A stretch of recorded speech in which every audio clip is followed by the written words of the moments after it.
Pemirsa, dalam penyergapan yang berlangsung kemarin, tentara Zionis Israel menawan 3 jurnalis Indonesia, yakni jurnalis Tempo Andre Prastyo Nugroho dan 2 jurnalis Republika, Bambang Nuroyono dan juga Todi Badai. Penyergapan yang dilakukan Zionis Israel merupakan pelanggaran nyata terhadap hukum maritim internasional dan juga kebebasan navigasi. Namun bagaimana upaya pembebasan ketiga insan pers ini telah berjalan sejauh ini? Telah bergabung secara daring pemimpin redaksi Republika Andi Muhyiddin. Selamat malam, Mas Dio.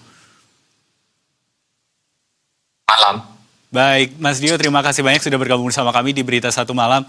Kita melihat perkembangan yang ada sekarang begitu, lalu bagaimana kemudian sikap redaksi Republika menyikapi insiden yang sedang berlangsung ini? Baik, sikap redaksi tentu saja mengutuk ya aksi pencegatan atau intercept yang dilakukan oleh tentara Zionis Israel, karena jelas intercept dilakukan di wilayah laut internasional dekat Siprus yang harusnya wilayah yang tidak boleh dilakukan intercept gitu ya.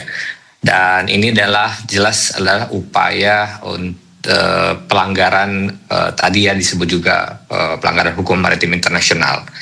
Dan ini juga berarti karena yang diintercept juga adalah para jurnalis ini artinya adalah upaya menghalang-halangi kerja jurnalistik, itu ya sikap Republika, dan kami tentu saja mengutamakan dan mengupayakan keselamatan para jurnalis dan juga relawan lainnya, dan kami akan terus berdiri di upaya-upaya kemanusiaan seperti Global Smooth Flotilla.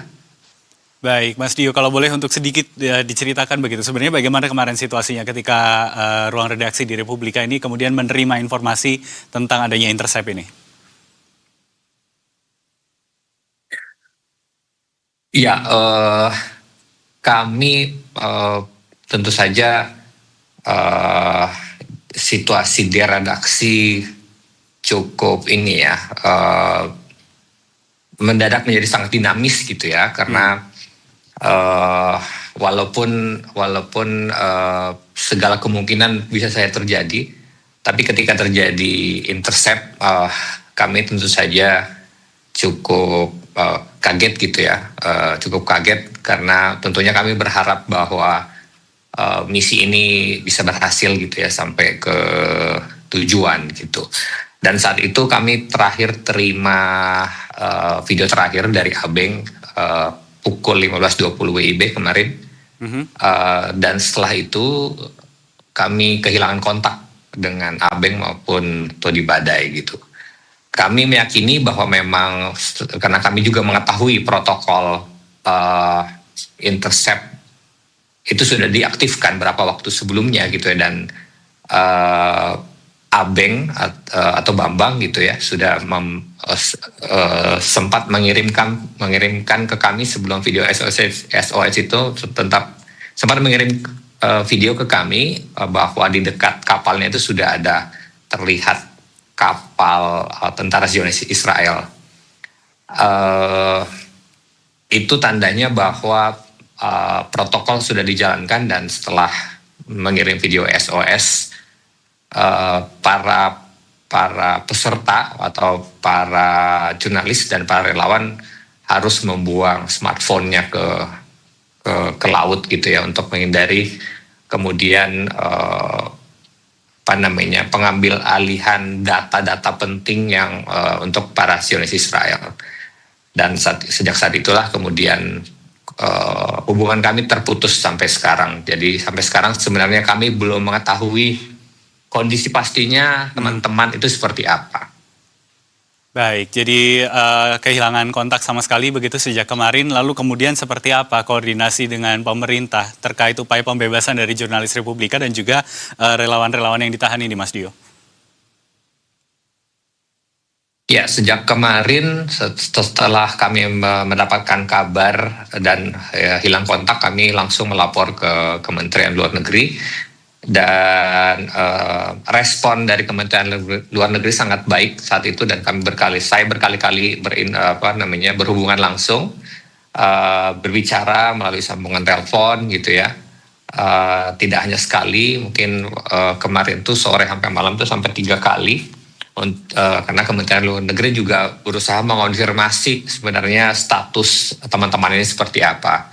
Karena saat itu memang satu-satunya sumber informasi adalah live tracker gitu ya, live tracker, karena kita tidak bisa lagi menghubungi, dan live tracker tentu saja hanya bisa melihat pergerakan kapal tanpa bisa mengetahui kondisi penumpangnya seperti apa gitu ya.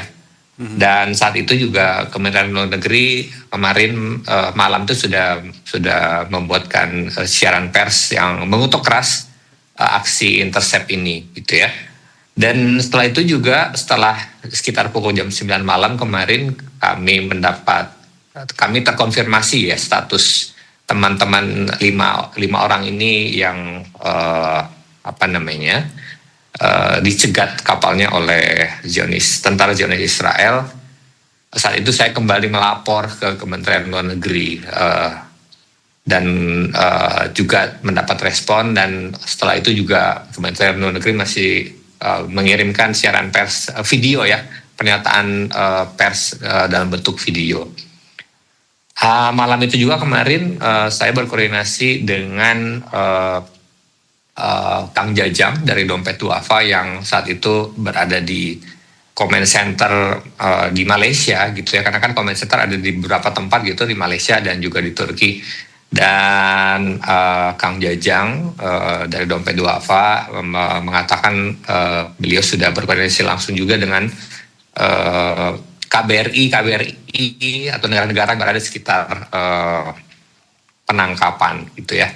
Baik. Dan beberapa KBRI yang dihubungi menyatakan siap dan akan terus berupaya membebaskan rekan-rekan kami. Baik, terakhir Mas Dio, singkat saja begitu, kalau sampai beberapa waktu ke depan masih belum ada perkembangan yang baik juga terkait dengan situasi ini, apa yang akan dilakukan lagi begitu oleh redaksi Republika?